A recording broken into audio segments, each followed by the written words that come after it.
Not only are two different personalities and two different ideologies going to the summit, but also two mutually exclusive concepts of how people live together within a society and between different societies. A KGB officer is going to the summit. Why by order? They poisoned, suffocated, burned in bathhouses, threw out of windows, and shot in bed dozens of politicians, generals, movement leaders, and simply rivals. The man who turned the Lomonosovsky port in St. Petersburg into a hub for transshipment, transportation, and transfer of drugs from Asia to Europe. The man who organized the apartment bombings, as they're called, in Moscow, the shooting in the theater, and also the shootings of children in schools in Beslan, whose name symbolizes torture, murder, blackmail, kidnapping of children, destruction, and pain. In other words, tourists. The destroyer. And a man who spent his whole life creating and building, whose name is on skyscrapers all over the world. A man who has never been involved in any meanness, deceit, or crime. A builder. Well, let's start with, in each one. Armenia and Azerbaijan, of course. I believe that the signing of the agreement between Armenia and Azerbaijan, or rather the fact that it was not signed in Ankara, not in Moscow, but in Washington, actually made our breakthrough. The United States of America on another continent far from the scene ends a century-long war. And they even bring two leaders into the Oval Office, and everyone shakes hands.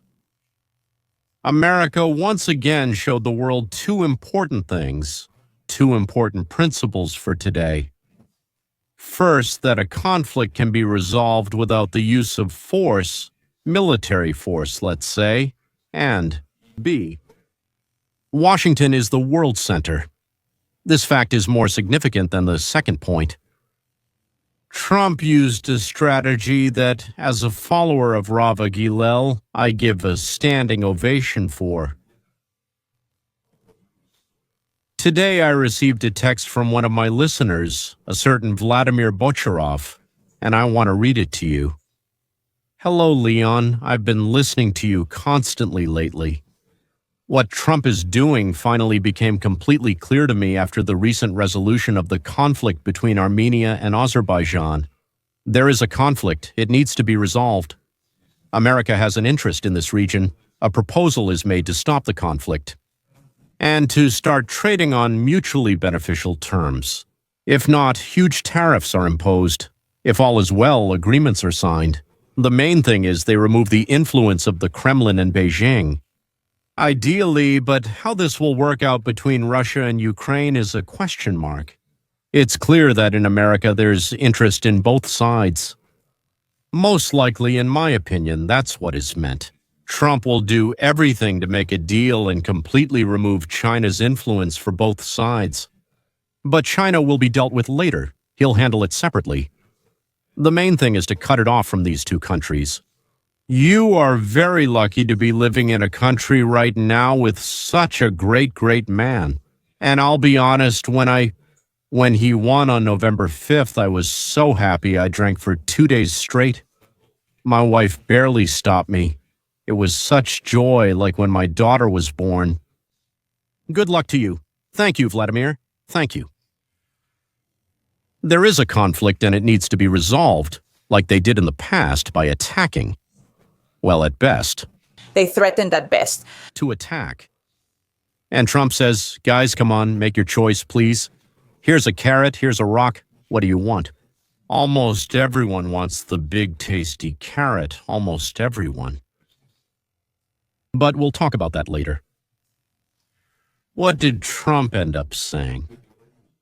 Armenians and Azerbaijanis who just now were cutting each other with hatred and excitement.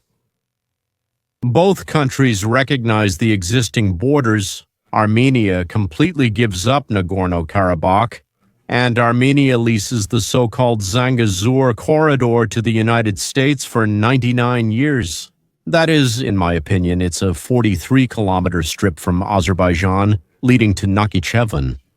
And America creates it. Well, not exactly. It says approximately America, just as it says there it's with the contractor. And Dariuslavu creates a corporation that will manage this corridor and will build a highway there, lay gas pipelines, and install fiber optic cables. In Nakhichevan, all of this will be connected to Turkish infrastructure, effectively uniting energy and, let's say, transport structures and so on. Turkey, Nakhichevan, Azerbaijan.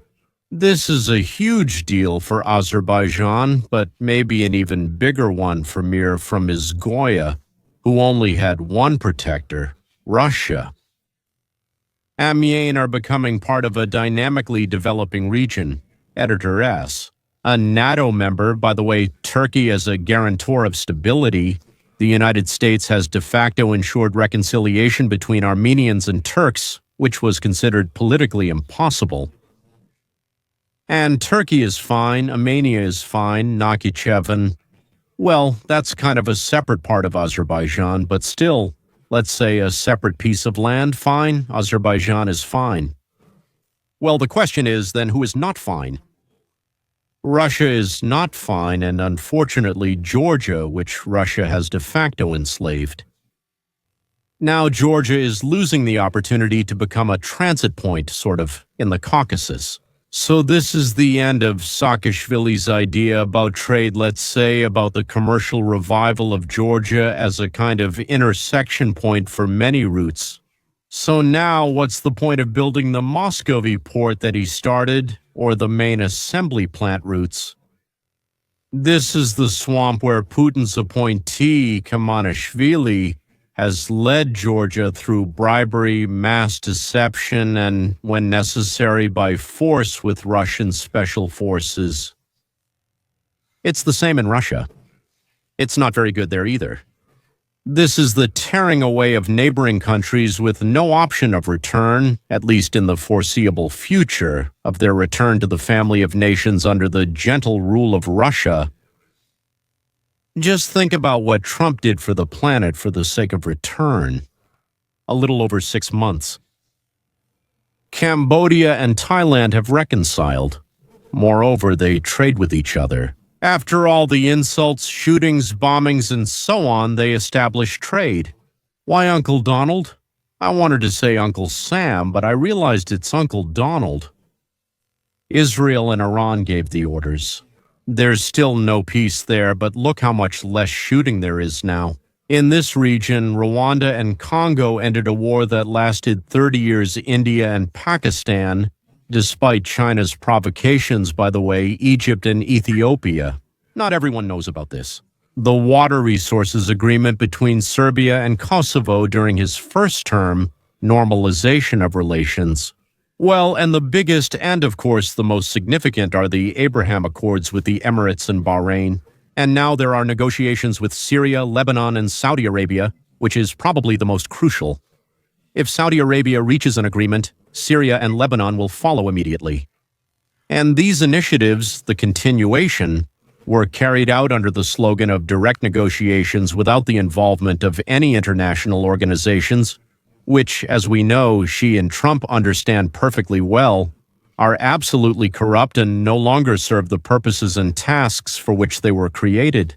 Actually, all of this is happening without the use of force, except for Iran.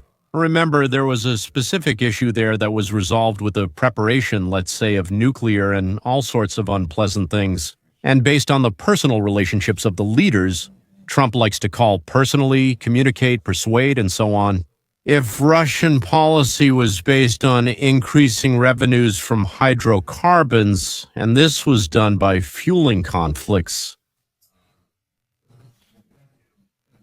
in all such places where oil and gas were extracted, processed, and refined. Thus, the supply of oil and gas decreased and became more difficult, and the price soared.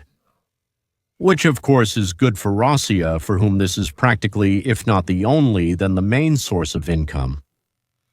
The policy of the United States under Trump was to extinguish all conflicts and give an opportunity for the development of connections, trade, and exchange of knowledge to reduce costs, increase trade turnover, and improve the lives of all countries participating in this exchange.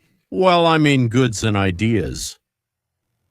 Since the second world power is China, on one hand, it wants potential rivals to fight each other, but on the other hand, it doesn't want wars to interfere with trade. They are concerned about China. Naturally, the Celestial Empire is playing two games at the same time. Well, countries often do this, but they don't officially commit to either one policy or the other, so to speak. As of today, Trump is outplaying, I'm not even sure what word to use exactly, Russia practically all over the world, teaching leaders of other countries how to resolve conflicts without using weapons, because Russia and China have always taught how to use weapons for any reason. Yes, and in this sense, Trump is also a follower of Rabbi Hillel, though he might not even know it himself. Putin and his Kremlin team may not have realized this yet, but the way they want to pull the strings in all the world's hotspots is already hopelessly outdated. It's like watching a movie from the 1940s, of course the 20th century, and comparing it to Star Wars, the latest one. Or even more contrasting than that. And most importantly, the sabotage and force methods used by the old CIA as well as Katai and the KGB and others like the Stasi and security services. It has no future. Because the population of the world is watching the changes taking place and will soon figure out what they personally mean for them. Namely, an increase in the standard of living, greater security, and a quadrupling of opportunities for each of us. Even before starting the fight, Trump has already completely shattered the Russian concept. Just like Armenia, Azerbaijan, the Baltics, Hungary, Poland, India, Kazakhstan, and others are watching and thinking, is it more profitable for me? No, peace or war. If peace is more profitable, then of course peace. And then there's the question about Trump. Is it Putin, the United States, or Russia? Which Putin should the Kremlin take? Of course not. No way, Dad. The fact that the signing of the agreement took place in Washington, thousands of kilometers away from Baku and Yerevan, neighbors who are just half an hour apart by plane, but they flew across the world to come here. This showed who you need to kiss the ring, or as it's called in Russian, the signet. Aliyev, a master of Eastern diplomacy, grasped the situation long ago. By the way, I flew to Azerbaijan for the last elections as an election observer, and even then, America was kind of a big and important friend. That's why they brought a whole group of people from the press, from the media, from America, so they could observe and then write about it back in America. So now there's Allah, then Trump, America, then Erdogan, then Aliyev, and then everyone else. Well, Muhammad is there, of course, between Allah and Trump Muhammad. Pashinyan is, of course, a professor, so not a street bully. And it usually takes professors a long time to get it, longer than people who have street smarts. Well, he figured out where the gates to paradise are, and they turned out not to be in Moscow. By the way, I congratulate the Armenians that after hundreds of years since their arrival in the Caucasus, their integration into the region is finally beginning. Russia always interfered, keeping the Armenian population like chained dogs. But then Putin got involved in the war in Ukraine, got bogged down, and lost control. They will have less control, so to speak, over the region, and in general, so to speak, over everything outside of Russia and Ukraine. In this region, the regional power is Turkey, while globally the leader is the United States. The sphere of influence of the Russian Empire has been pushed back. Of course, the Federal Security Service won't just sit quietly and do nothing. There will be assassinations, sabotage, provocations, like what Putin once did in Tatarstan. But let's hope that the intelligence services of Turkey and the United States also earn their bread and butter. And Russia is going through a tough time. Trump is pushing to stop the bloodshed. Last night, important news appeared on the program's special report with Brett Baier. President Trump will meet with Russian President Vladimir Putin in Alaska this Friday. And Trump admitted, speaking about this, that ending Russia's war in Ukraine will not be easy. In fact, it's not easy. It's very difficult. But we will get something back. We will change something. There will be a territorial exchange for the betterment of both sides. Trump said there would be a territorial exchange. Well, so far, neither side has agreed to this. But Trump generally likes to get ahead of himself and present things as if they've already happened. Right now, it's not clear which territory will be exchanged. Brian, Russia occupies about 20% of Ukraine, and Ukraine controls only about 30 square miles of Kursk after it invaded Russia last year. What did Putin agree on with Alaska so that his plane wouldn't be shot down when flying somewhere else? Alaska was purchased from Russia in 1867 after the Crimean War left them in need of funds. The price was $7.2 million, about 2 cents per acre. Now, some Eastern Europeans fear that this summit is moving toward a moment similar to Munich before World War II. The president of Ukraine, Volodymyr Zelensky, ruled out the possibility of ceding any land to Russia, writing on IC this morning, quote, President Trump announced preparations for a meeting with Putin in Alaska. Very far from this war, which is raging on our land against our people, and which in any case cannot be ended without us, without Ukraine. Zelensky is boasting, of course. Yes, he has already shown that he absolutely doesn't know how to negotiate. He only gets in the way. On the other hand, if the United States says so and he doesn't agree, then there will be no more supplies. Guys, what's wrong with you, right? Zelensky is now rushing to Europe, to his European buddies, to find out if they can support him if Trump refuses. But I think besides words of sympathy and a couple of rappers with cocaine, they won't be able to help him with anything else. They have other, more interesting things to do right now, for example, announcing at the United Nations Assembly the organization of a homeland for the Palestinian people. That is, groups formed in the camps, a mix of Jordanian subjects and Bedouins. The educated population of Saudi Arabia and the Emirates calls them rabble and riffraff. Things in Europe are so uncertain that the governments of several countries are doing everything they can to show the millions of Muslims living in their countries that they share their desire to help their brothers in Gaza and punish the cruel, rude, uneducated Jews. Of course they don't call them Jews, but rather Zionists or Israelis, because it's considered inappropriate to say Jews. After the Holocaust, if there's a Holocaust in the countryside against Israelis, it's a completely different group of people. These are some other Jews, and Zionists are the bad Jews. All they really mean here is Jews. Subtitles. Who wants to live in their homeland, that's all, nothing more.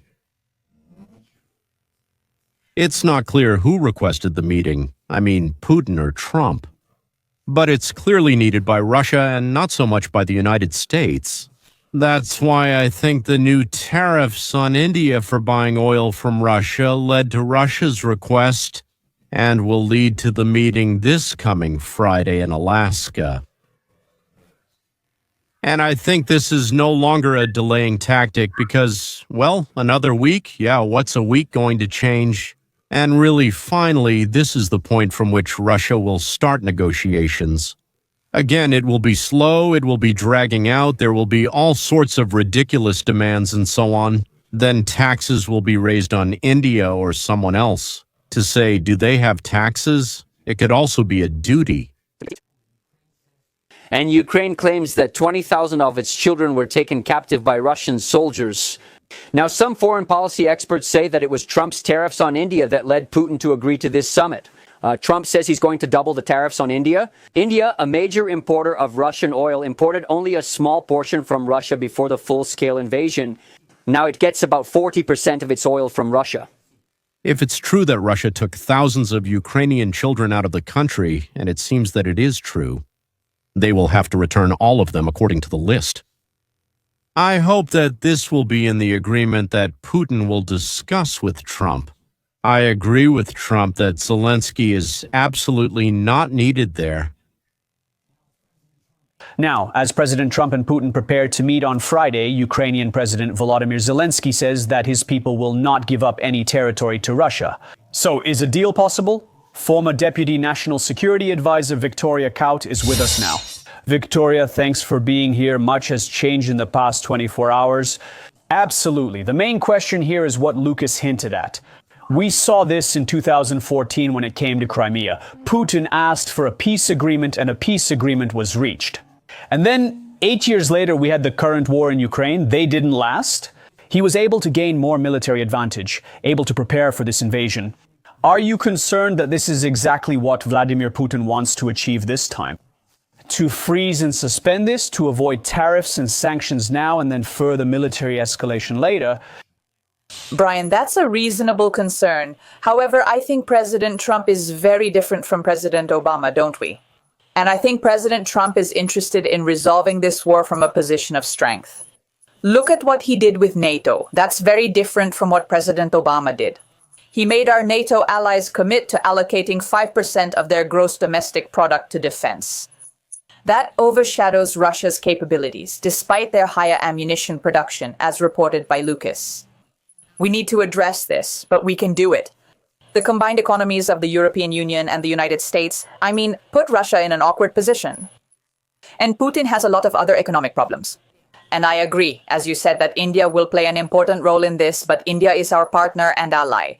So yes, the president has been tough with them lately, and he has to be in order to get their attention. But this is a relationship that can greatly strengthen his position of power in these negotiations. May I ask a question? Does one side want to get more than it has seized and more than it can seize? And the other side wants the Russians to leave its territory, but it can't force them to do so. So what should be done? Zelensky says he won't give up any land, but yesterday he said he thinks there will be a territorial exchange. Let me show you the map. 20% of Ukraine is currently under Russian control. What kind of land exchange do you think could happen here?